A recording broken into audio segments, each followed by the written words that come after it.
நியூஸ்பிளிக்ஸ் நேயர்களுக்கு வணக்கம். நான் இசை. நேர்முக நிகழ்ச்சியில் நம்மோடு கவிதா அவர்கள் இணைந்திருக்கிறார். பேசலாம். கட்சி நிர்வாகியை மாவட்ட செயலர் தவறா பேசியிருக்காரு. அவன் ஓட்டு நீ ஒரு ஓட்டு எடுத்து காட்டியா? நான் 2 கோடி ரூபா மாவட்ட செயலர் கொடுத்து தான் நான் சீட்டே வாங்கியிருக்கேன். என் பங்காளியவே நான் காட்டி கொடுப்பேனா? நான் ஆக்ஷன் எடுக்க வேண்டாம். நீங்க ஆக்ஷன் எடுத்திருந்திருக்கணுமே. இன்னைக்கு ஆட்சியில உட்காந்துருக்கீங்களே, இந்த ஆடியோ தான் உங்ககிட்ட இருக்கே, நீங்க ஏன் ஆக்ஷன் எடுக்கல? அவரோட மொத்த டீட்டெயில்ஸ் எடுத்தா திலீப் குற்றவாளியா இல்லையாங்கிறது தெரிஞ்சிடும்ல. 300 ரூபா கொடுத்தா ஓட்டு போடுவாங்க, அவ்வளவுதான் தலித் மக்களோட வேல்யூவா? ஓட்டுக்கு நீ ஓட்டுக்கு 300 ரூபா கொடுத்தா குடிச்சு போச்சியா? டயா பூஸ்டர் சுகரை கண்ட்ரோல் பண்ணும், உங்க ஆரோக்கியத்தை மீட்டு தரும். சர்க்கரையை கட்டுப்படுத்துறதுக்கான எளிமையான வழிமுறை, இயற்கையான வழிமுறை. அனைத்து மருந்து கடைகளிலும் கிடைக்கும்.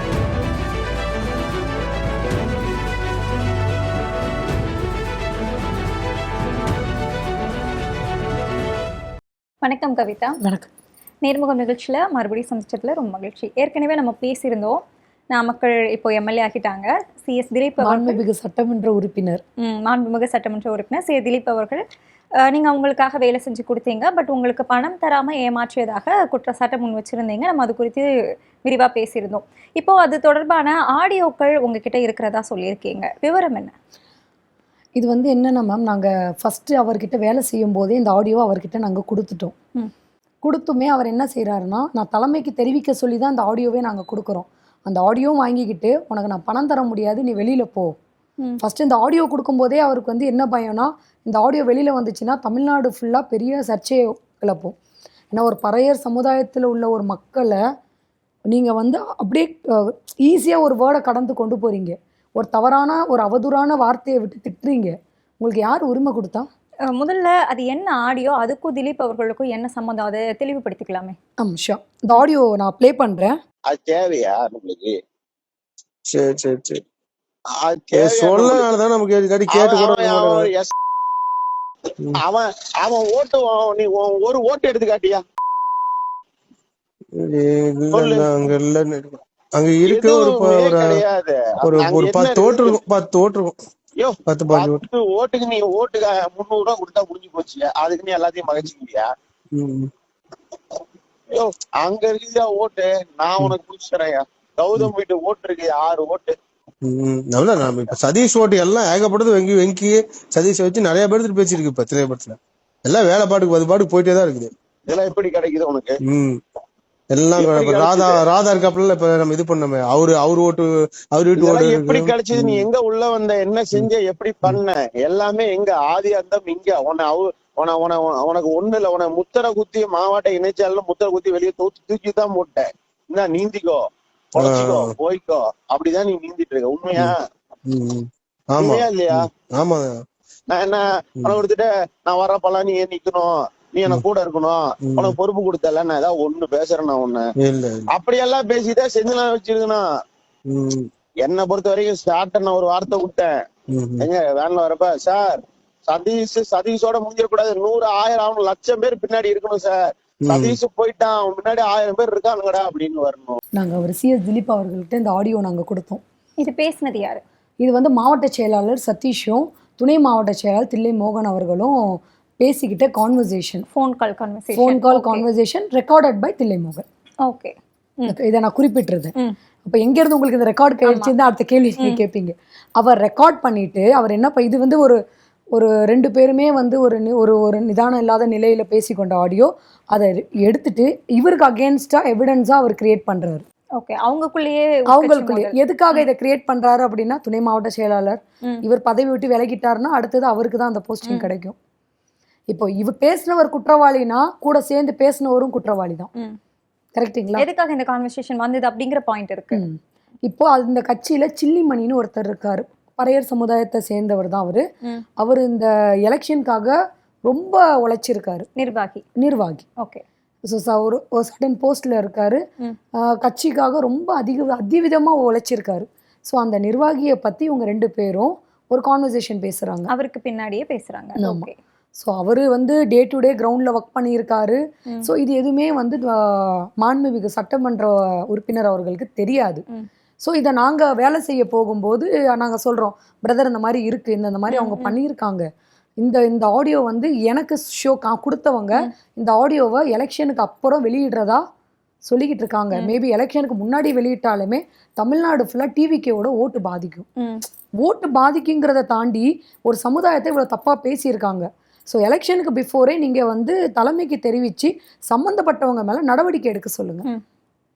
இல்லை நீங்களே, நாங்கள் அவருக்கு கொடுத்த ஸ்ட்ராட்டஜி, நீங்களே வந்து போயிட்டு எஸ்பி ஆஃபீஸில் ஒரு கம்ப்ளைண்ட் கொடுங்க. இந்த மாதிரி என் கட்சி நிர்வாகியை மாவட்ட செயலர் தவறாக பேசியிருக்காரு, இது உங்களுக்கு பாசிட்டிவாக கன்வெர்ட் ஆகும். ஸோ கட்சியில் உங்கள் மேலே இன்னும் அதிக மரியாதையும் மதிப்பும் கூடும் அப்படிங்கிற மாதிரி நாங்கள் திலீப் அவர்கள்ட்ட சொல்கிறோம். அப்போ அவர் என்ன சொல்கிறாருன்னா, இதை எங்களுக்கு நீங்கள் பென்ட்ரைவில் போட்டு கொடுங்க, நான் என்ன பண்ணுறேன்னு பார்க்குறேன் அப்படின்னு என்கிட்ட சொல்கிறாரு. காப்பி கேட்குறாரா இல்லை ஒட்டுமொத்தமாகவே கேட்குறாங்களா? ஃபுல் ஆடியோ கேட்குறாரு. ஓகே. ஸோ அதை நாங்கள் பென்ட்ரைவில் காப்பி பண்ணி ஈவினிங் கொண்டு போய் கொடுக்குறோம். ஆடியோ வாங்குற வரைக்கும் திலீப்போட ஃபேஸ் வேற மாதிரி இருந்துச்சு. ஆடியோ வாங்கினதுக்கப்புறம் சரி இப்போது இந்த ஆடியோ வச்சு நீங்கள் என்ன பண்ணலான்ட்டு இருக்கீங்க, நீங்கள் ப்ளே பண்ணுறீங்களா? நான் சொன்னேன், பிரதர் ப்ளே பண்ணணும்னா உங்ககிட்டே நான் வந்திருக்க மாட்டேன்.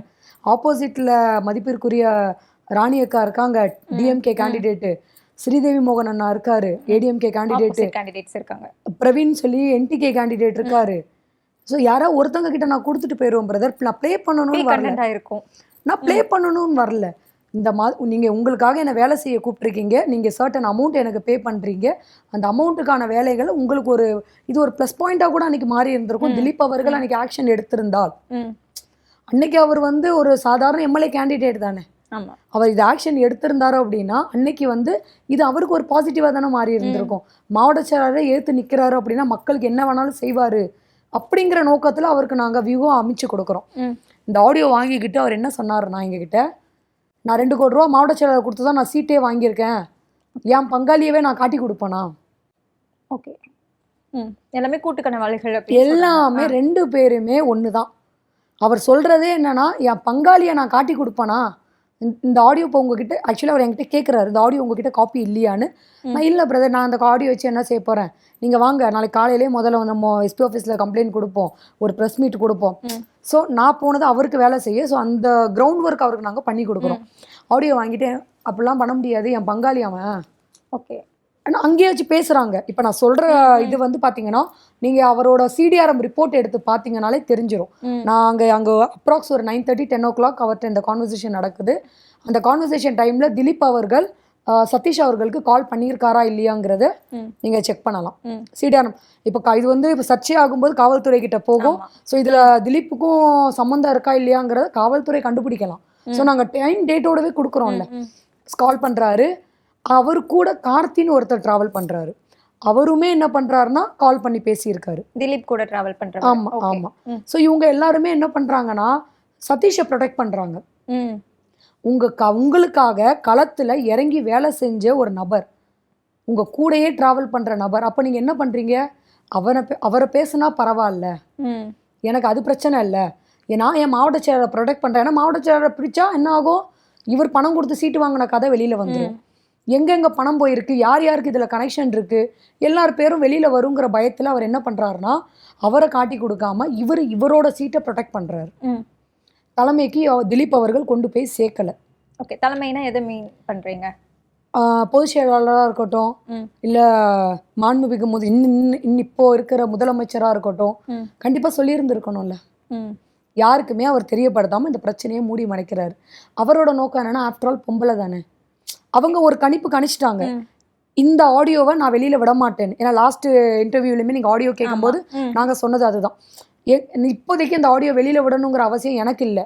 நான் டிஎம்கேவும் கிடையாது, ஏடிஎம்கேவும் கிடையாது, நான் என்டிகேவும் கிடையாது, நான் சாமானிய ஒரு ஹியூமன் பீங், அவ்வளோதான். அப்படிங்கும்போது இந்த ஆடியோவை கொண்டு போய் நான் சேர்த்து எனக்கு இதில் ஒன்றும் அரசியல் ஆதாயம் கிடையாது. அப்போது இப்போ இந்த ஆடியோ வெளியிட்ட ரீசன் என்னன்னு கேட்டிங்க அப்படின்னா, மறுபடியும் அடுத்தடுத்த சர்ச்சைகள் கிளம்புது. விசிகே போய் தாவேக்காவோட இணைஞ்சிருக்காங்க, கொஞ்சமாவது உறுத்தணும்ல. ஒரே மேடையில் அண்ணன் திருமாவும் அவர் திலீப் அவர்களும் ஒரே மேடையில் அமர்றாங்க. அப்போ உறுத்தணுமா இல்லையா? அப்போ உங்களுக்கு உறுத்தவே உறுத்தாதா? நான் ஆக்ஷன் எடுக்க வேண்டாம், நீங்கள் ஆக்ஷன் எடுத்திருந்துருக்கணுமே. இன்னைக்கு ஆட்சியில் உட்காந்துருக்கீங்களே, இந்த ஆடியோ தான் உங்ககிட்ட இருக்கே, நீங்கள் ஏன் ஆக்ஷன் எடுக்கலை?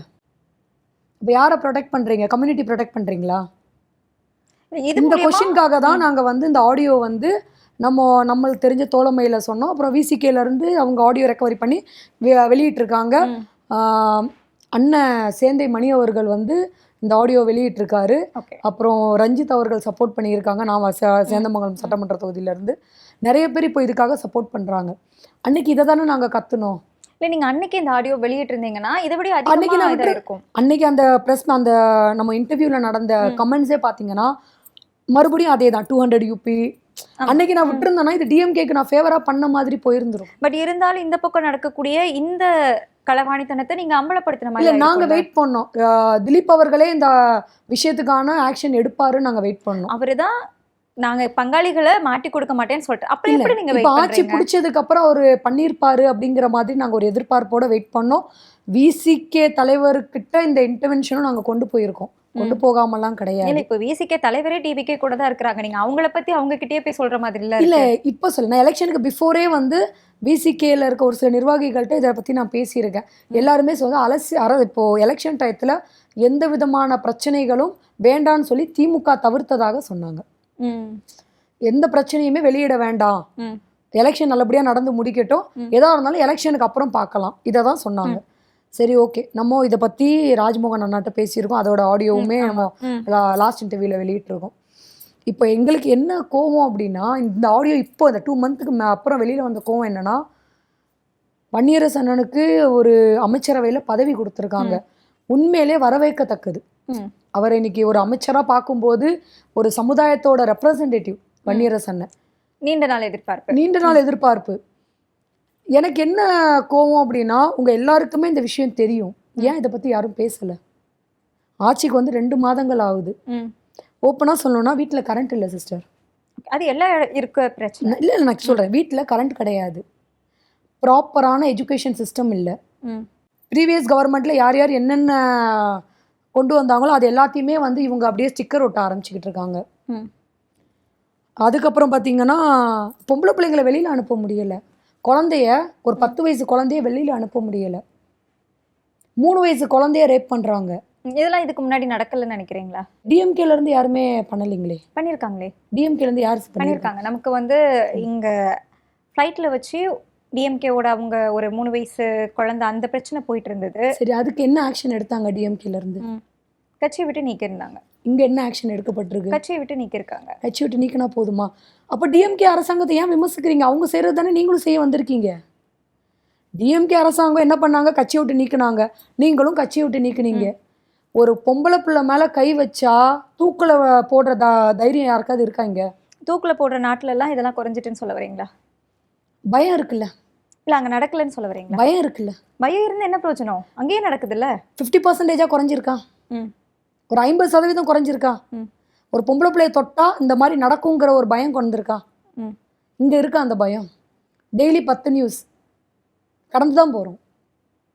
அன்னைக்கு வந்து அஜித்குமார் மரணத்தை ரொம்ப ஒரு எக்ஸாஜரேட் பண்ணி பேசின அரசு இன்னைக்கு என்ன செஞ்சிருக்காங்க? அதை பற்றி வாயை கூட திறக்கலை. ஏன் திறக்கலை? யாரோட வழக்கில் சொல்கிறீங்க? அஜித்குமார் இல்லை, இப்போ யாரோட வழக்க சொல்கிறீங்க? இப்போ ஒரு நாகர்கோயிலில் ஒரு ஹேண்டிகேப் பர்சன் அடித்து ஜெயிலில் சிறையில் அடித்து கொண்ட வழக்கில் சொல்கிறேன். அஜித்குமார் வழக்கும் இதுவும் ஒன்றுன்னு நினைக்கிறீங்களா? அஜித்குமார் வழக்கும் ஒன்று, இது ஏன் ஒன்று இல்லைன்னு நீங்கள் நினைக்கிறீங்க? அஜித்குமார் வழக்கு காவல்துறையினரால் அடிச்சு கொல்லப்பட்டது, இது சிறை கைதிகளால் அடிச்சு கொல்லப்பட்டது. ரெண்டுத்துக்கும் வித்தியாசம் இருக்கு. சிறை கைதிகளா? வராது. சிறை கைதிகளா? சிறை கைதிகள். சிறை காவலர்களா? சிறை கைதிகளால அடிச்சு கொல்லப்பட்டிருக்காரு. இங்க சிறை இதுக்கு காவலர் என்ன கிடையாது. எவிடன்ஸ் இருக்கு? எவிடன்ஸ் இப்போ நீங்க வந்து அங்க சிறை காவலர்கள்னு சொல்றதுக்கு என்ன எவிடன்ஸோ சேம் எவிடன்ஸ். சிறை காவலர்கள், சிறை காவலர்களோட நாலேஜ் இல்லாம இது நடந்திருக்கா? நாலேஜ் இல்லாம உள்ள கைதிகளால அப்ப ஏற்பட்ட ஜெயில ஒரு விபத்து. ப்ரொடெக்ஷன் இல்லீங்களா? அப்ப காவல்துறை கிட்ட ஜெயில்ல இருக்க கைதிகளுக்கு ப்ரொடெக்ஷன் இல்லீங்களா? அப்படியே எடுத்துக்கலாம் நம்ம. அப்ப இங்க குற்றவாளி யாரு சொல்லுங்க மேம்? இங்க குற்றவாளி யாரு?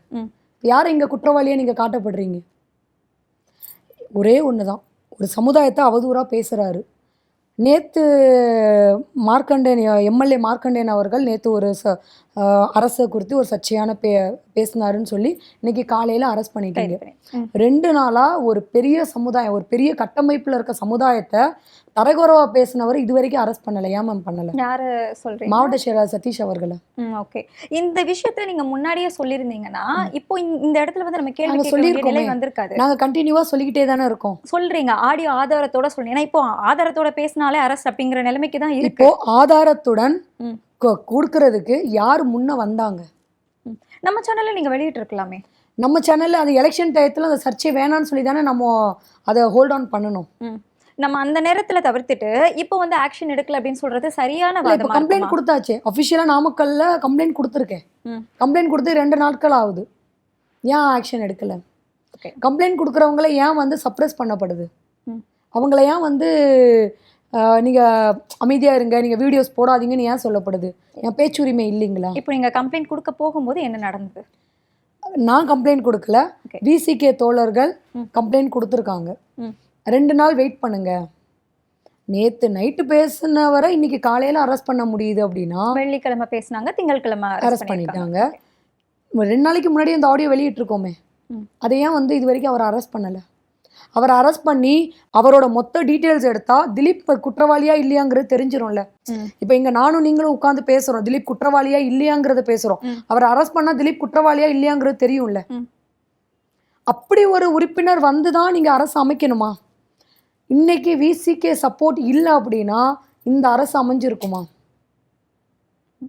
அப்போ அந்த தோழர்களுக்கு ஒரு பிரச்சனை அப்படின்னா கேட்க வேண்டிய இடத்துல யார் இருக்கா? இது வரைக்கும் ஏன் வந்து மாண்புமிகு முதலமைச்சர் அவர்கள் பேசல? முதலமைச்சர் காதுக்கு இந்த விஷயம் போயிருக்கும்னு நினைக்கிறீங்களா? டெஃபினட்டா போயிருக்கு மேம். ஓகே. டெஃபினட்டா போயிருக்கு. இந்த ஆடியோவோட ஃபுல் வெர்ஷன் நாங்க கொடுத்துருக்கோம். ஸோ நீங்க ப்ளே பண்ணி பாருங்க. அவர் அதுல குறிப்பிடுறாரு, நம்மளுக்கு அண்ணன் இருக்காரு. யார் அந்த அண்ணன்? யார் அண்ணனா குறிப்பிடுறாரு? எங்களுக்கு தெரியும் யார் அந்த அண்ணங்கிறது. அதுக்கான சபார்டினேட் ஆடியோவுமே நாங்கள் சேனலில் நாங்கள் கொடுக்குறோம். அது பப்ளிக்கு பப்ளிஷ் பண்ணுங்க, தெரியட்டும். இங்கே இது இப்போது டிஎம்கே அரசு ஊழல் பண்ணாங்கன்னு மேடைக்கு மேடை ஏறி பேசுகிறாங்க. எல்லாருமே தான் பேசுகிறாங்க. ஏடிஎம்கே பேசுகிறாங்க, என்பிகே பேசுகிறாங்க, டிவிகே பேசுகிறாங்க, எல்லாருமே தான் பேசுகிறாங்க. டிஎம்கே அரசில் இருந்த மாதிரி தான் இப்போ இருக்கான்னு ஒரு தடவை யோசிச்சு பார்க்கணும். ஏடிஎம்கே ஆட்சி பண்ணும்போது இருந்த மாதிரி தான் இப்போ இருக்கான்னு ஒரு தடவை யோசிச்சு பார்க்கணும். ஒரு 2 மாசம் தானே ஆகுது ஆட்சிக்கு வந்து. ஒரு 6 மாசம் டைம் கொடுப்போமே. 6 மாசம் கரண்ட் இல்லாம வாழ்வோம். 6 மாசம் பெண் குழந்தைங்களை வீட்டுக்குள்ள வச்சு பூட்டிப்போம். வீட்டுக்குள்ள வச்சு பூட்டே பயமா இருக்கு. சொந்த அண்ணனை நம்ப முடியல, சொந்த அப்பாவை நம்ப முடியல. இது வந்து தனி மனித ஒழுக்கம் காரணம் நினைக்கிறீங்களா, இல்லைன்னா டிவிக்கு அரசு காரணம் நினைக்கிறீங்களா? இல்ல மேம், நம்ம அப்படி பொட்டும்போது ஒரு அரசை நம்ம குற்றச்சாட்ட முடியாது. தனி மனித ஒழுக்கம் தான் காரணம். ஆனால் ஒரு 4 பேரை தூக்குல உடனே போடுறதுக்கான ஆர்டர் ஏன் பாஸ் பண்ண முடியல நம்மளாலன்னு கேட்குறோம். நம்ம பேசணும்னா அவ்வளோ சீக்கிரமா அந்த சட்டங்கள் எடுத்துட்டு வர முடியாது. 2 மாதங்கள் போதாதா மேடம்? போதாது. அப்படிங்களா? எவ்வளவு மேஜிஸ்ட்ரேட் இருக்காங்க? இத்தனை வருடம் 50 வருடம் ஆட்சி செஞ்சவங்களால எடுத்துட்டு வர எவ்வளவு முடியாது. மேஜிஸ்ட்ரேட் இருக்காங்க மேடம்? தமிழ்நாட்டுல எவ்வளவு மேஜிஸ்ட்ரேட் இருக்காங்க? ஏன் இது உச்சநீதிமன்றத்துக்கு கொண்டு போயிருந்திருக்கலாமே?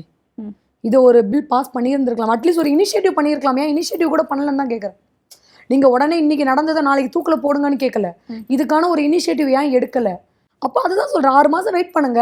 ஒரு பெண் குழந்தைங்களை இரும்பு பூட்டு போட்டு இரும்பு சிறையில அடைச்சி வச்சுக்கோங்க. ஒரு 6 மாசம் அடைச்சி வச்சுக்கோங்க. கரண்ட் இல்லையா, கொஸ்டின் கேட்காதீங்க.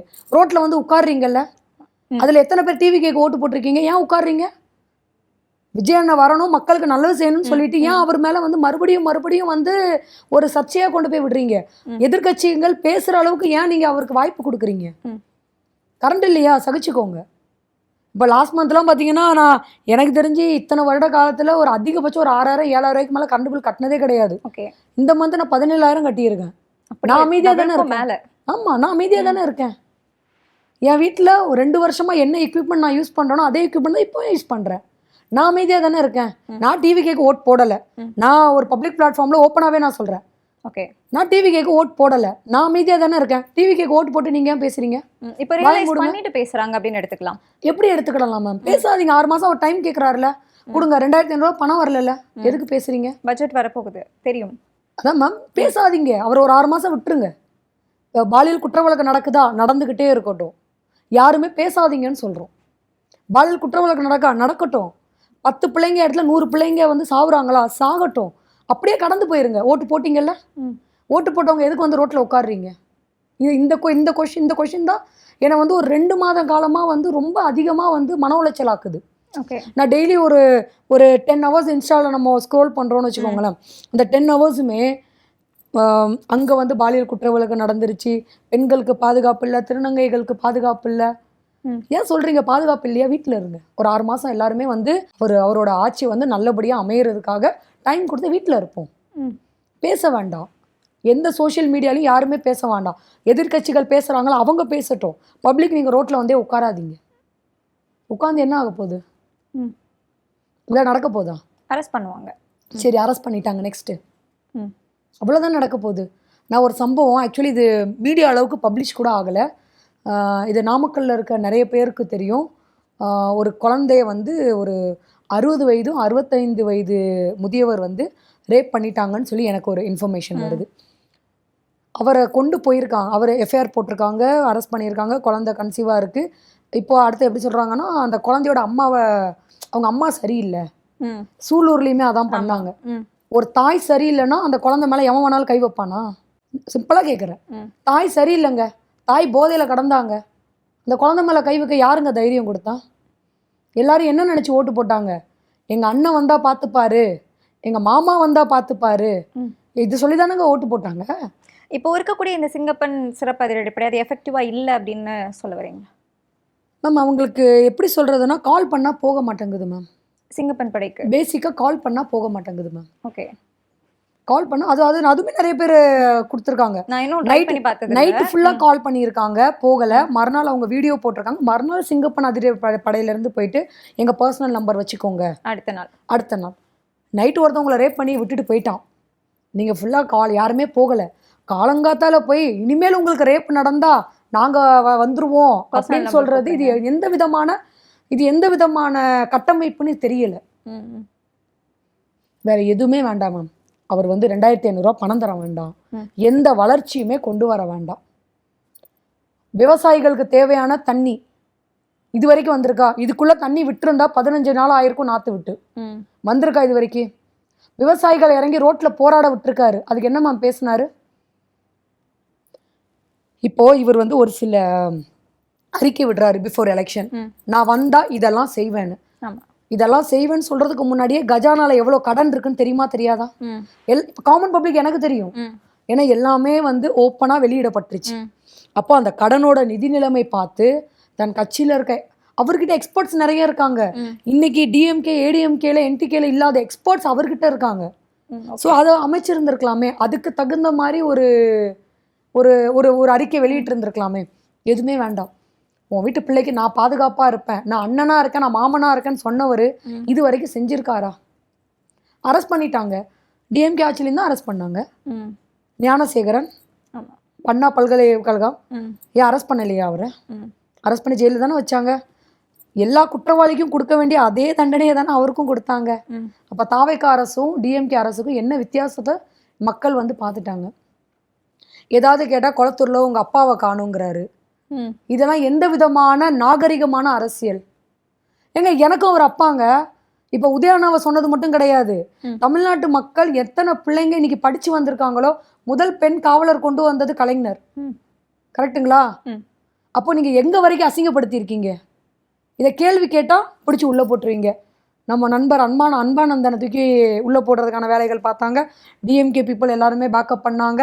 ஓகே, இப்போ நாளைக்கு இந்த இன்டர்வியூ வெளியில் வரும்போது நாளைக்கு என்னையுமே அரெஸ்ட் பண்ணால் கர்ப்பிணியாக நான் போய் ஜெயிலில் உட்கார நான் ரெடியாக தான் இருக்கேன்.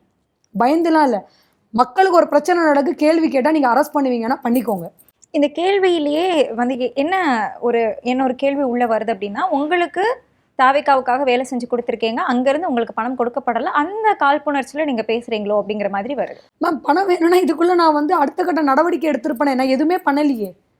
நான் தான் அன்னைக்கு இன்டர்வியூலே சொல்லிட்டேன், எனக்கு 25 லட்ச ரூபா போச்சுன்னா அடுத்த 6 மாசத்துல நான் 1 கோடி ரூபா சம்பாதிக்கிற கெப்பாசிட்டி இருக்கு. அவர் ஜெயிக்கிறதுக்கு முன்னாடி ஃபர்ஸ்ட் நான் கொடுத்த ப்ரெஸ் மீட்டில் அத்தனை ப்ரெஸ் பீப்புள் முன்னாடி நான் அடித்து சொன்னேன், என்னோட இன்டர்வென்ஷனில் ஒரு வேலை பார்த்துக்கிட்டு இருக்காரு, கண்டிப்பாக அவர் தான் நாமக்கல்ல ஜெயிக்கிறாருன்னு சொன்னேன். ஜெயிச்சாருங்களா? உங்கள் சேனல்லையும் அதான் சொல்லிட்டு போனேன். ஜெயிச்சாருங்களா? அப்படிதான் செய்யணும் அப்படின்னா அவருக்கு அகேன்ஸ்ட் அவ்வளோ எவிடன்ஸ் வச்சு நான் செஞ்சிருப்பேனே, நான் ஏன் வந்து இவ்வளோ நாள் ஹோல்ட் ஆன் பண்ணினேன்னு கேட்குறேன். பிளாக்மெயில் பண்ணுற மாதிரி இருக்கு. இல்லையே, பிளாக்மெயில் பண்ணால் இதுக்குள்ளே நான் திலீப்புக்கு 10 ஃபோன் அடிச்சிருக்கணுமே. அவருக்கு ஃபோன் அடித்து இப்போ எனக்கு என் பணத்தை தரியா இல்லை நான் உன்னோட டீட்டெயில்ஸாக வெளியிடவான்னு கேட்கணுமே இருக்குமே. அரசியலுக்கும் எனக்கும் சம்மந்தமே இல்லாத ஒரு நபரை அவர் ஆக்சுவலாக நல்லது பண்ணியிருக்காரு. ஓப்பனாக சொல்லணும்னா எனக்கும் அரசியலுக்கு சுத்தமாக சம்மந்தமே கிடையாது. உண்மையிலேயே அவர் மாண்புமிகு சட்டமன்ற உறுப்பினர் அவர்கள் நல்லது தான் பண்ணியிருக்காரு. உள்ள இழுத்து விட்டாரு. ஆமாம், டெஃபினட்டாக. இன்றைக்கி வெற்றி மக்கள் இயக்கம் சொல்லி நான் சொந்தமாக ஒரு இயக்கம் ஆரம்பிச்சிருக்கேன். ஓகே. நான் கொஷின் கேட்பேன். எனக்கு என்னன்னா, நீங்கள் எதுவுமே செய்யலைன்னா பரவாயில்ல, பொம்பளை பிள்ளைங்களுக்கான பாதுகாப்பை கொடுங்க, விவசாயிகளுக்கான தண்ணீரை கொடுங்க. இன்றைக்கி வந்து டெல்லியில் நடக்கிற ஜந்தர் மந்தர் போராட்டத்துக்கு நேற்று மாண்புமிகு முதலமைச்சர் அவர்கள் போயிருக்காரு. வரவேற்கத்தக்க விஷயந்தான். நீட்டை எதிர்க்கிறதுக்காக ஒரு போராட்டம் நடக்குது. அந்த சம்மந்தப்பட்ட மினிஸ்டரை ரிசைன் நீங்க வந்து முதலமைச்சர் அப்படின்னு மென்ஷன் பண்ணது சிஎம் விஜய் அவர்கள சொல்றீங்க. இன்னைக்கு அவர் தானே நியூஸ் முதலமைச்சர். வந்துட்டு ஃபேக். ஓகே. ஆக்சுவலா அவர் அங்க போகல. ஓகே. அது வந்து டிவிகேவால பரப்பப்பட்ட ஒரு பொய் செய்தி. இது வந்து 101வது கரெக்ட்டுங்களா? அப்போ இது அவருக்கு போயிருக்காதா? கரெக்டா இல்லைங்களா? இப்போ நான் பார்த்தேன், நான் உங்ககிட்ட சொல்றேன், நீங்க சொல்றீங்க அது ஃபேக் நியூஸ்னு. ஆமா. ஓகேவா? நம்ம இப்போ பேசுற கேப் அவருக்கு போயிருக்காதா அந்த நியூஸ்? அப்போ யார் பரப்புறது? இதுவே மிகப்பெரிய கேள்வி. இப்போ உங்களை மாதிரி நிறைய பேர் இந்த ஃபேக் நியூஸ்னால இன்ஃப்ளூயன்ஸ் ஆகுறாங்க. எனக்கு தெரியும் மாமா அவர் போகலன்னு. அவர் இங்கே தான் இருக்காரு, எல்லா டீட்டெயிலும் தெரியும். ஏன்னா நான் அதை மீறி இந்த விஷயத்தை ஏன் சொல்கிறேன்னா, மீடியாவில் இருக்கீங்க, உங்களுக்கு அது ஃபேக் நியூஸ்ன்னு தெரியும். கரெக்டுங்களா? இப்போ இதே மாதிரி தெரியாதவங்க எத்தனை பேர் இருக்காங்க? நம்ம தலைவர் போயிட்டாருப்பா, ஜென்சி. இன்னைக்கு ஜென்சிலாம் என்ன நினச்சி ஓட்டு போட்டாங்க? நம்ம அண்ணன் நம்மளுக்காக நீட்டை பேன் பண்ணுவார். ஆஹா, இன்னைக்கு ஒரு நீட் போராட்டத்துக்கு நம்ம அண்ணன் போயிருக்காரு, நம்ம தலைவர் போயிருக்காருன்னு நினச்சிக்கிட்டு இருக்காங்கல்ல. அதை பரப்புறது யாரு? மாண்புமிகு முதலமைச்சர் அவர்களுக்கு தெரியாதா? பரப்புறது தெரியாதா? ஸ்கூலில் போய் வீடியோ எடுக்கிறாங்க. ஸ்கூல் குழந்தைய வந்து டிமோட்டிவ் பண்ணுற மாதிரி ஒரு விஷயம் நடக்குது. கேட்டால் அக்கா மாதிரி பேசுனாங்க. அக்கா மாதிரி பேசுனா ரீல்ஸ் எடுத்து வெளியிடுவாங்களா? இப்போ ஏன் தங்கச்சிக்கிட்ட போய் உனக்கு இங்கிலீஷ் தெரியலையான்னு நான் கேட்குறேன்னா, லாஸ்ட் பெஞ்சஸை டார்கெட் பண்ணி நான் பேசுகிறேன்னா அதை ரீல்ஸ் எடுத்து வீடியோ போடுவேனா? அதுக்கு விளக்கம் அளிக்கிறாங்க பாருங்க. அதுதான் வந்து ரொம்ப வருத்தத்தை கொடுக்குது. அப்படிலாம் பண்ணக்கூடாது அப்படின்னு அமைச்சரவையிலே சொல்லிட்டாங்க. ஸ்ட்ரிக்டாக ஆர்டர்ஸ் போட்டிருக்காங்க. இது நடக்காதுன்னு நினைக்கிறீங்களா? அவரோட பிறந்த நாளுக்கு பள்ளி மாணவர்களை உட்கார வச்சு ஒரு இது கிரியேட் பண்ணுறாங்க. இதெல்லாம் டிஎம்கேல நடந்துச்சுங்களா? முன்னாள் முதலமைச்சர் பிறந்த நாளுக்கு இதெல்லாம் நடந்துச்சுங்களா? நம்ம ஐயா எடப்பாடி ஐயா இருக்கும்போது நடந்துச்சுங்களா? அம்மா ஜெயலலிதா அம்மா இருக்கும்போது நடந்துச்சுங்களா? இன்றைக்கி ஏன் நடக்குது? அப்போ உங்களோட கட்டமைப்பு எப்படி இருக்குது? ஒரு ஆட்சிக்கு வந்துட்டீங்க, பெரிய பெரிய ஐஏஎஸ் எக்ஸ்பர்ட்ஸோட ஒரு ட்ராவல் நீங்கள் பண்ணிக்கிட்டு இருக்கீங்க. ஏன் அவங்கள யாருமே உங்களுக்கு இந்த விஷயத்த சொல்லலைங்களா? உங்களுக்கு தெரியவே தெரியாதா? கேள்வியே அதுதான். உங்களுக்கு தெரியவே தெரியாதா? சூலூர் பிரச்சனை வரும்போது அவங்க போய் தோழர் வந்து எம்கே அட்வொகேட் அவர்கள் போராட்டம் பண்ணுறாரு, வீடியோ போடுறாரு, அரெஸ்ட் பண்ணுறாங்க, கண்டுபிடிக்கிறாங்க. எல்லாம் கண்டுபிடிச்சி முடிச்சதுக்கப்புறம் குழந்தையோட தாயோட நாலேஜே இல்லாமல் அந்த குழந்தையோட சடலத்தை அடக்கம் பண்ணுறாங்க. இது எவ்வளோ பெரிய தப்பு? கேட்டால் குழந்தை அம்மா குடிச்சிட்டு படுத்திருந்தா, அந்த குழந்தைக்கு இது நடக்கிறதுக்கு காரணம் அவங்க அம்மாவும் தான் சொல்லி நிறைய இன்ஃப்ளூயன்சர்ஸ் பேசுகிறாங்க. இன்றைக்கி பேசுகிற ஒவ்வொரு இன்ஃப்ளூயன்சர்ஸ்க்கும் சொல்கிறேன், உங்கள் குழந்தைக்குமே பாதுகாப்பு இல்லைங்க. நீங்கள் ஹை சொசைட்டியில் இருக்கலாம், பாஷ்யம் மாதிரி பெரிய அப்பார்ட்மெண்ட்டில் இருக்கான், பக்கத்து வீட்டுக்காரன் உங்கள் குழந்தைய தொடமாட்டான்னு உங்களுக்கு நம்பிக்கை இருக்கா?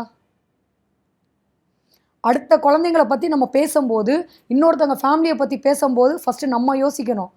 என் வீட்டில் குழந்தை இருக்குது, என் அக்கா வீட்டில் குழந்தை இருக்குது, என் அண்ணன் வீட்டில் குழந்தை இருக்குது, நம்ம வீட்டு குழந்தைங்க பாதுகாப்பாக இருக்காங்களான்னு யாராவது கேட்டாங்களா? சினிமா துறையில் இருக்க எல்லாருமே வந்து மாண்புமிகு முதலமைச்சர் சந்திச்சிட்டாரு கிட்டத்தட்ட ஓரளவுக்கு. சரிங்களா? நம்ம ஐயா சந்திச்சிருக்காங்க, அவங்க போய் சந்திச்சிருக்காங்க. ஏன் வந்து இது ஒரு பெரிய நல்ல விஷயம்.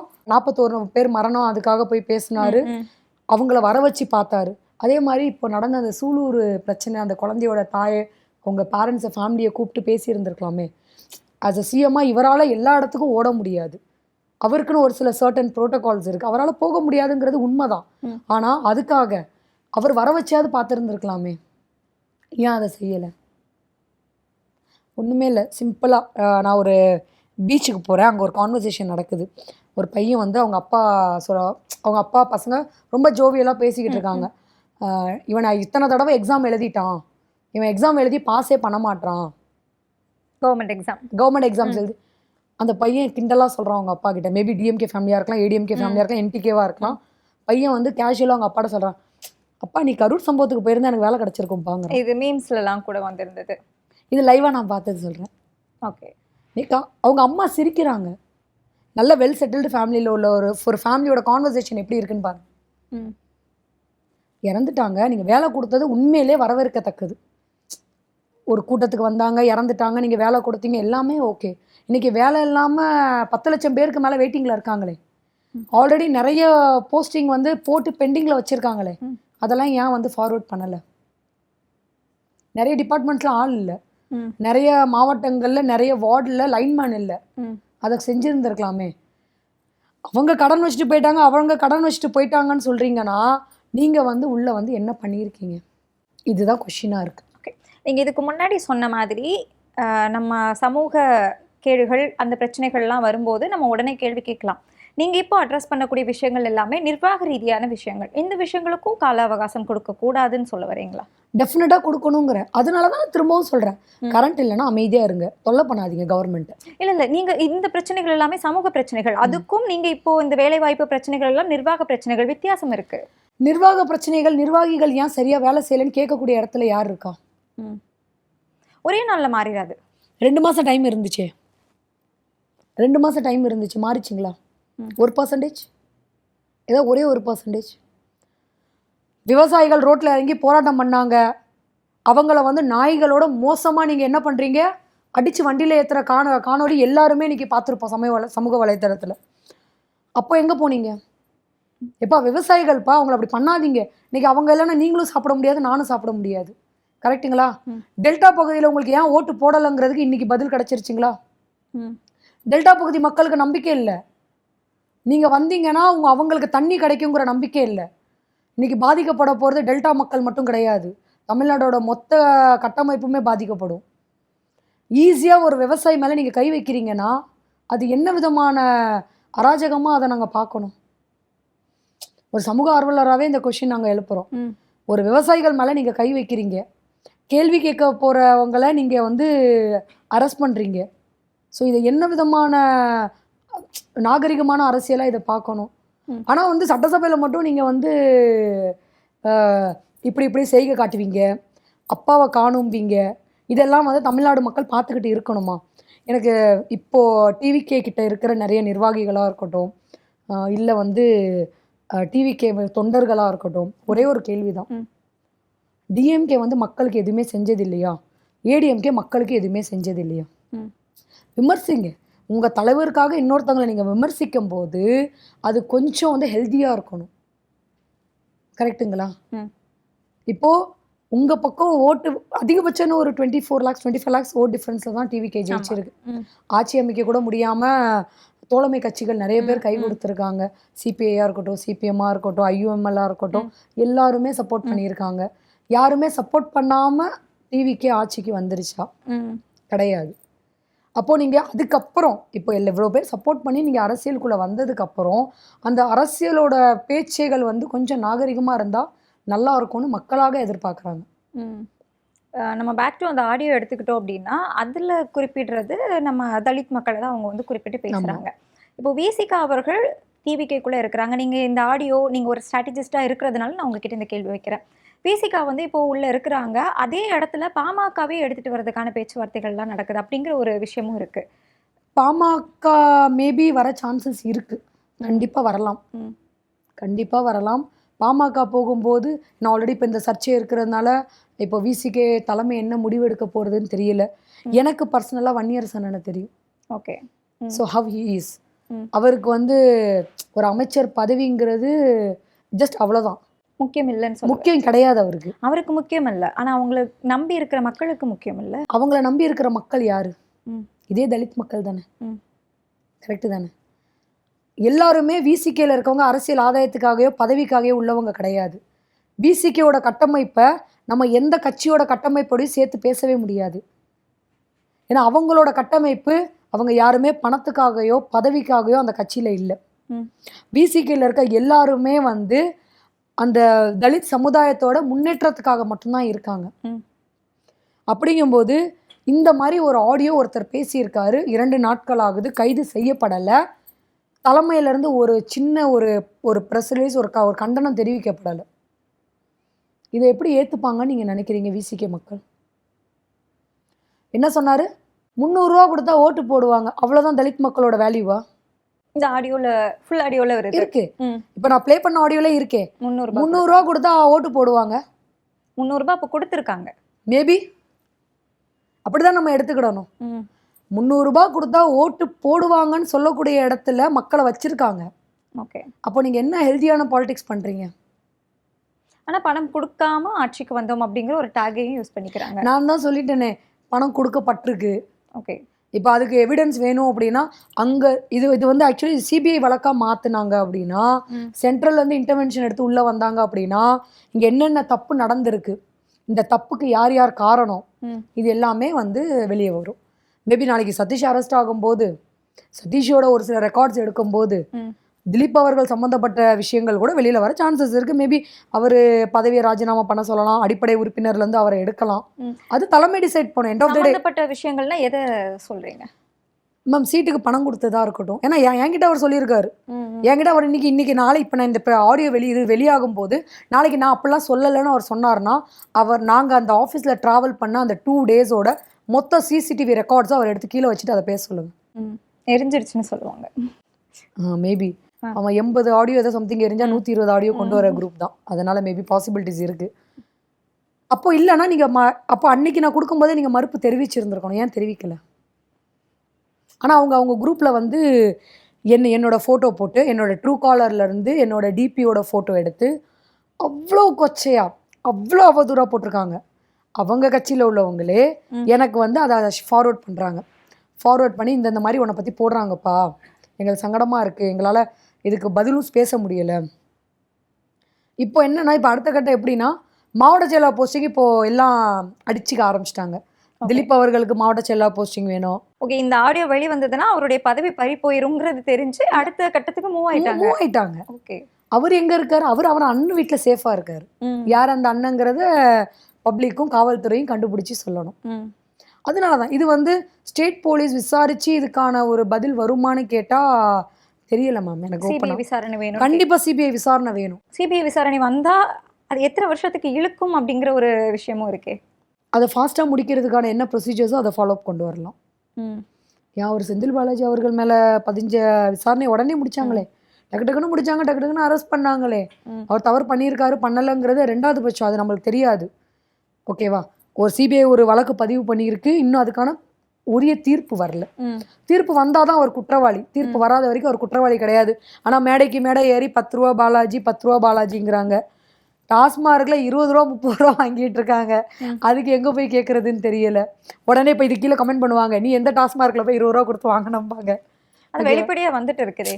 அது வரதானே போகுது. தண்ணியை வந்து கார்பரேட்டை கொடுக்குறாங்க. கரெக்டாக சேலத்தில் ஒரு அக்ரிமெண்ட் போட்டு ஒரு கார்பரேட்டை கொடுக்குறாங்க. அடுத்து நார்த் எலெக்ஷன், நான் நார்த்லேருந்து வந்ததுனால சொல்கிறேன். மும்பையில் வந்து எலக்ட்ரிசிட்டி வந்து அதானி கையில் இருக்குது, ரிலையன்ஸ் கையில் இருக்குது. அதே மாதிரி இன்னும் கொஞ்சம் நாளில் தமிழ்நாட்டிலையுமே எலக்ட்ரிசிட்டி ரிலையன்ஸ் கைக்கோ இல்லை வேறு ஏதாவது சம்மந்தப்பட்ட பெரிய நிறுவனத்து கைக்கு போக வாய்ப்பு இருக்குது. அடுத்தது நம்மளுக்கு கவர்மெண்ட் வேலைகள் எல்லாம் ஆல்ரெடி சிஎலுக்கு கொண்டு வந்துட்டாங்க. நிதி இல்லைங்கிறாங்க. அப்போது நிதி இல்லைங்கிறாங்க, இவ்வளோ கரப்ஷனுங்கிறாங்க. கரப்ஷன் பண்ண பேமெண்ட்டை ரெக்கவரி பண்ணியிருந்தாலே கவர்மெண்ட்டுக்கு நிதி வந்திருக்கும். அதுக்கான ஆக்ஷன் எடுக்கப்பட்டிருக்கான்னு கேட்டால் கிடையாது. வாயால் நீங்கள் வந்து பணம் வாங்கிட்டீங்கன்னு சொல்கிறது ஒரு ரகம். பணம் வாங்கினதை ப்ரூஃப் பண்ணணும்.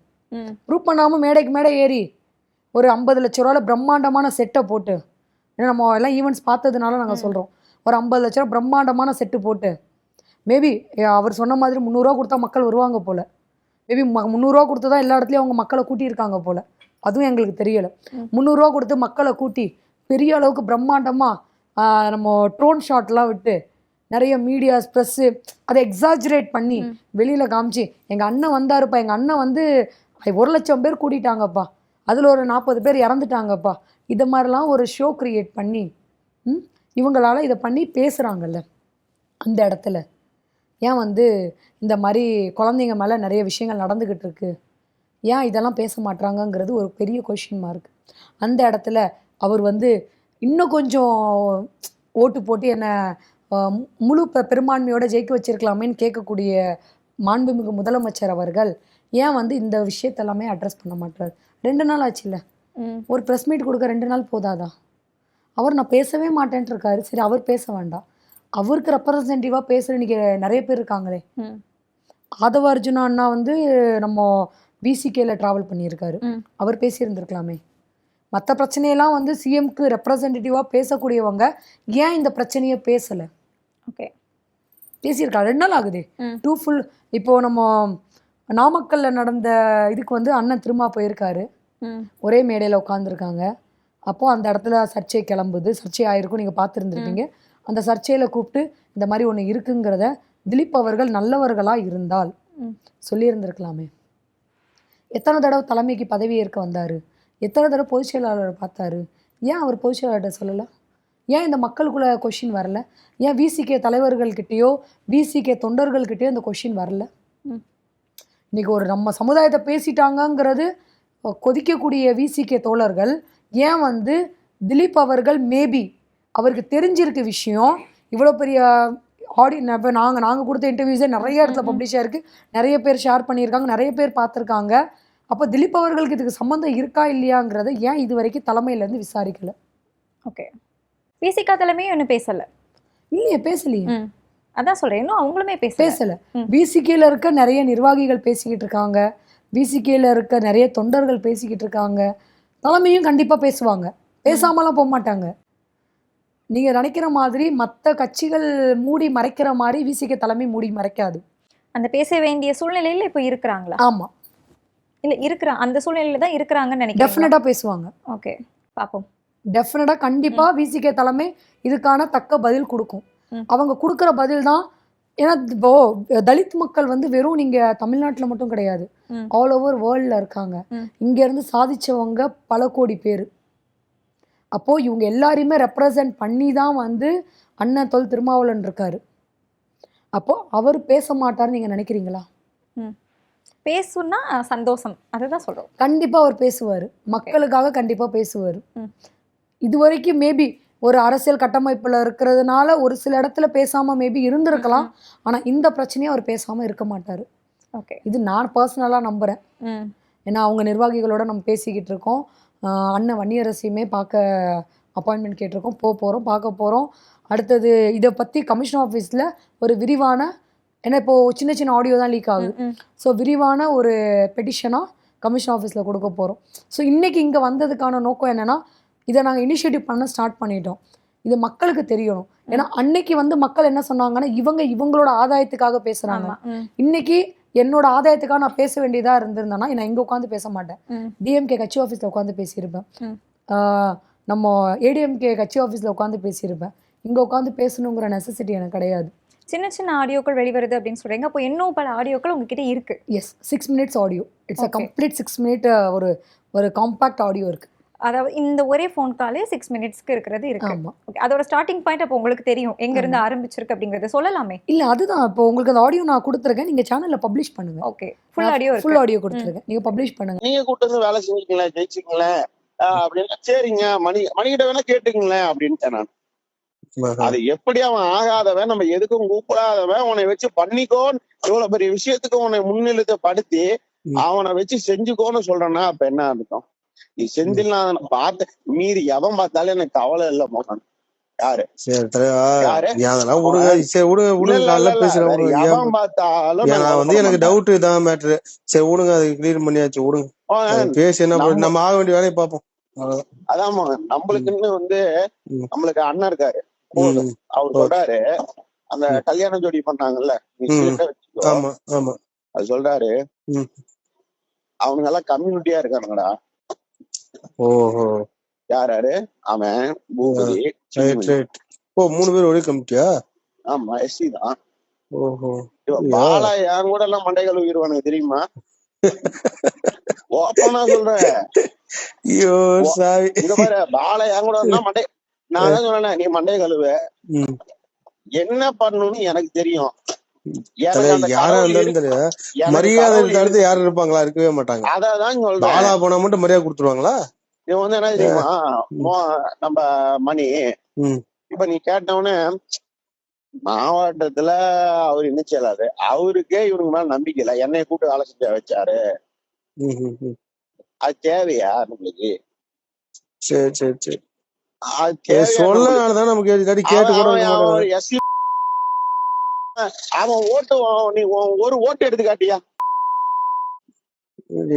சொல்லு. அங்க இல்ல, அங்க இருக்க எதுவுமே கிடையாது. ஒரு அங்க ஒரு என்ன 10 ஓட்டு இருக்குது? இருக்கும், 10 ஓட்டு இருக்கும், ஐயோ 10-15 ஓட்டு. 10 ஓட்டுக்கு நீ ஓட்டுக்கு 300 ரூபா கொடுத்தா முடிஞ்சு போச்சு. அதுக்கு நீ எல்லாத்தையும் மகிழ்ச்சிக்கிறியா?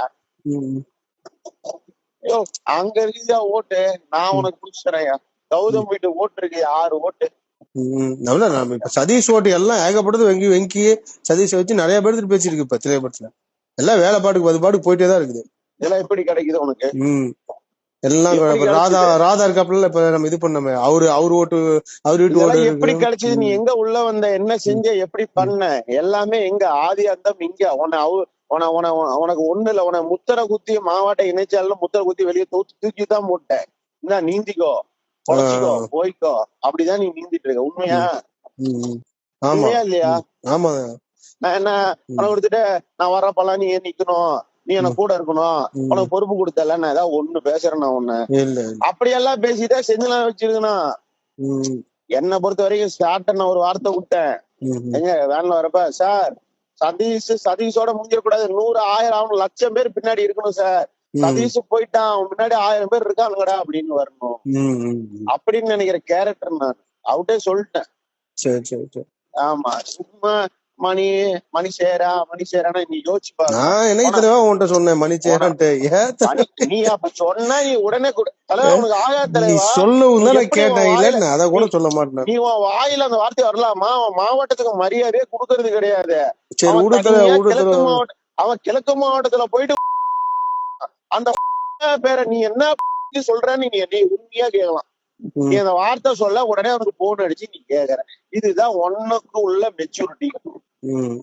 அவன் நம்மளுக்கு மரியாதை கொடுத்து, சரி நீ இருக்கல அண்ணா பாருங்க, நீங்க என்னன்னு பேசுங்க, இல்ல நீ பேசி இந்த பிரச்சனை ஜாயின் பண்ணி அவன் நம்ம பின்னாடி வர வச்சிருப்பாங்களாம். நான் காதை எடுத்துக்கிறேன். நம்மளுக்கு வேணாம். எங்க ஆரம்பிக்கிறாங்க அப்படின்னா, சில்லிமணிங்கிற ஒரு நிர்வாகி வந்து இந்த கட்சியில ரொம்ப ஹார்ட் ஒர்க் பண்றாரு. கட்சிக்காக ஹார்ட் ஒர்க் பண்றாரு, மாண்புமிகு சட்டமன்ற உறுப்பினருக்காக ஹார்ட் ஒர்க் பண்றாரு.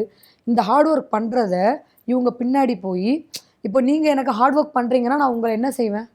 You are my GeM. So உங்களுக்கு என்னென்ன வேணுமோ நெசசிட்டி எல்லாம் பண்ணுவேன், உங்க பேச்சை நான் கேட்பேன். மேபி நீங்க வேற சமுதாயத்துல இருந்தாலுமே நான் கேட்பேன் தான். இதை வந்து திலீப் அவர்கள் செய்யறாரு. ஸோ இப்போ இந்த கிளாஸ்ல என்ன ஆகுதுன்னா, மாவட்ட செயலாளர் என்ன சொல்றாரு, நான் வந்தா அவன் எந்திரிச்சு நிக்க மாட்டான். அந்த ஆடியோல இருக்கு. அப்போ நீங்க வந்தீங்க அப்படின்னா உங்களுக்கு எந்திரிச்சு நிக்கிறதுக்கு இது என்ன மன்னராட்சியா? நாமக்கல்ல சதீஷ் மாவட்ட செயலாளர்கள் அரெஸ்ட் பண்ணணும். அதுவும் இம்மீடியட்டான அரெஸ்டாக இருக்கணும். அடுத்தது திலீப் அவர்களை விசாரிக்கணும். ஏன்னா இந்த விஷயம் நாங்கள் அவர்கிட்ட சொல்லியிருக்கோம், ஏன் இதை தலைமைக்கு அவர் சொல்லலைங்கிறத கண்டிப்பாக வந்து விசாரிக்கணும். விசாரித்து அவர் மேலே தக்க நடவடிக்கை எடுக்கணும். ஏன்னா இந்த விஷயத்த சொல்லியுமே என் பங்காளியை நான் காட்டி கொடுக்க மாட்டேன்னு சொன்னவர் அவர் நான் சொல்லலைன்னு சொன்னார்னா அந்த 2 டேஸ்க்கான அவரோட ஆஃபீஸ், ஏன்னா இது எல்லாமே நடந்தது அவர் ஆஃபீஸில் தான். ஆஃபீஸில் இருக்க மொத்த சிசிடிவி ரெக்கார்ட்ஸ் எடுத்து அவர் கீழே வைக்கணும். நான் சொல்லலைன்னு அவர் சொல்கிறாருன்னா அடுத்து நான் சிசிடிவி எரிஞ்சிட்டு போயிட்டுன்னு வந்து அடுத்த கதை சொல்ல போகிறாங்க. அது தெரிஞ்சது தான் இவங்க அதை தான் பண்ண போகிறாங்கன்னு. அப்படி பண்ணுறாங்க அப்படின்னா தலைமை இது என்னங்கிறத தலைமை தான் முடிவெடுக்கணும். இதுதான் எங்களோட கோரிக்கை. ஒரு தலித் மக்களை பேசியிருக்காங்கன்னா வேர்ல்டு ஃபுல்லாக இருக்க மக்கள் ஒன்றிணைஞ்சா என்ன நடக்குங்கிறத அரசு ஒரு தடவை யோசிச்சு பார்த்துடணும். ஓகே, இப்போ எனக்கு தலித் மக்கள் மட்டும் இதுக்காக வரமாட்டாங்க, எல்லா சமுதாயத்தினரும் குரல் கொடுப்பாங்க. இன்னைக்கு எல்லாருமே அண்ணன் தம்பி மாமா மச்சானா தான் பழகிட்டு இருக்காங்க. அப்படிங்கும்போது அவங்க இதுக்கான பதில் சொல்லலை அப்படின்னா இன்னும் 2-3 நாள்ல தமிழ்நாடு அளவில் பெரிய அளவுக்கு கண்டன ஆர்ப்பாட்டம் நடக்கும். யார் சார்பில் நடக்கும்? விசிகே சார்பில் நடக்கும், மற்ற பல ஜாதி கட்சிகள் சார்பாக நடக்கும். விசிகே சார்பாக நடக்கும் நீங்க சொல்ல முடியுமா? நீங்க கட்சி சார்ந்தவங்க இல்லையே. நான் சொல்ல முடியாது, விசிகே நிர்வாகிகள் சொல்றோம். அவங்க ஆல்ரெடி கண்டன ஆர்ப்பாட்டத்துக்கு ஏற்பாடு பண்ணியிருக்காங்க. ஓகே, ஸோ அவங்க கிட்ட ஒரு இன்ஃபர்மேஷன் கிடைச்சதுனால தான் இன்னைக்கு ப்ரெஸ் மீட்ல அதை நம்ம சொல்றோம். எனக்கு கடைசியாக ஒரு கேள்வி. இப்போ இதுக்கு முன்னாடியே நம்ம வந்து பேசும்போது உங்களுக்கு பல கால்கள்லாம் வந்ததா நீங்க சொல்லியிருந்திருக்கீங்க. இப்போ இந்த ஆடியோ வெளியிட்டு 2 நாட்கள் ஆகுது. நீங்க அது டிவிகே சார்பில் இருந்து உங்களை தொடர்பு கொண்டாங்களா? இது வரைக்கும் யாருமே கான்டாக்ட் பண்ணல. ஓகே, ஸோ எனக்கு என்னன்னா தலைமை கூப்பிட்டு என்கிட்ட என்ன இருக்குது, என்ன நடந்திருக்குங்கிறத ஒரு விசாரிக்கிறதுக்கான ஒரு சந்தர்ப்பமாக கூட இந்த ஒரு 2 மாதங்காலங்களாக எடுக்கலை. இதுக்கப்புறம் கூப்பிட்டாலும் நான் போய் உங்ககிட்ட உட்காந்து எக்ஸ்பிளைன் பண்ற இடத்துல நான் இல்லை. இந்த ஆடியோ வெளியிட்டதுக்கு அப்புறமா, ஏன்னா உங்ககிட்ட ஆடியோ இல்லைன்னு சொல்லியிருக்கீங்க, அப்போ திலீப் அவர்கள் வந்து ஏதாவது ரெஸ்பான்ஸ் பண்ணியிருக்கணுமே? இல்லையே, நான் அதுதானே கேட்டு ஃபர்ஸ்ட் கேட்ட கொஸ்டின்கே அதானே பதில் சொன்னேன். நான் பிளாக்மெயில் பண்றதா இருந்தா திலீப்புக்கு தானே திலீப்பை தானே நான் டார்கெட் பண்ணியிருந்திருக்கணும். எனக்கு என்னோட டார்கெட் அவர் கிடையவே கிடையாது. நீங்க பண்ணல, அவங்க சார்பில் இருந்து ஏதாவது வந்திருக்கா? இது வரைக்கும் வரல. ஏன்னா அவங்களுக்கு தெரியும் எதுனாலும் இவங்க 100% ரெக்கார்ட் பண்ணுவாங்கிறது. ஓகே, ரெக்கார்ட் பண்ணது அந்த ரெக்கார்டிங் அடுத்த வேர்ஷனா வெளியில வந்துருக்கும்ல. ஸோ அதனால அவங்க அதில் கொஞ்சம் கேர்ஃபுல்லாக தான் இருக்காங்க. ஓகே. ஸோ அவங்க சார்லாம் இது வரைக்கும் எந்த தொடர்பு எனக்கு கொள்ளலை, எந்த மிரட்டலும் விடலை. ஆனால் இதுக்கப்புறம் மேபி என்ன வேணாலும் நடக்கலாம். ஸோ எனக்கோ இல்லை என் ஃபேமிலியை சார்ந்தவங்களுக்கோ எந்த பாதிப்புனாலும் அதுக்கு காரணம் நாமக்கல் மாவட்ட செயலாளர் சதீஷ் அவர்களும் மாண்புமிகு சட்டமன்ற உறுப்பினர் திலீப் அவர்களும் தான். நான் விசிகே கூட நான் நிற்கிறேன், தலித் மக்களுக்காக நான் நிற்கிறேன். அப்படிங்கும்போது எனக்கு எந்த விதத்தில் வேணாலும் எந்த வகையில் வேணாலும் இவங்க துன்புறுத்தலாம். ஸோ அதுக்கு வந்து நான் பயப்பட போகிறது கிடையாது. கண்டிப்பாக நான் இது மக்களுக்கான குரலாக எங்கள் சைடில் இருந்து நாங்கள் எழுப்புறோம். ஓகே, கண்டிப்பாக நிறைய தகவல்கள் பகிர்ந்தீங்க. ரொம்ப நன்றி. நன்றி, தேங்க்யூ.